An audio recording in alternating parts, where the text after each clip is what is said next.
Hello everyone, this is Rahul. So many of the users they have reported like they don't see a record screen option in their iPhone. So when they drag their control panel, so I will show you in my mobile screen how to get screen recording option in your iPhone.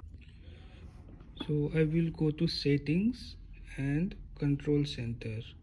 So here I don't see any option. So what I will do, I will minimize this and I will drag this, and you can see there is no option of screen recording. Okay, so press and hold outside here for few seconds, and now click on add a control.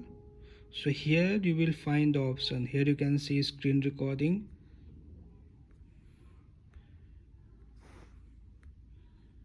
It's added. Now I will go back. I will drag here. You can see the recording option is available.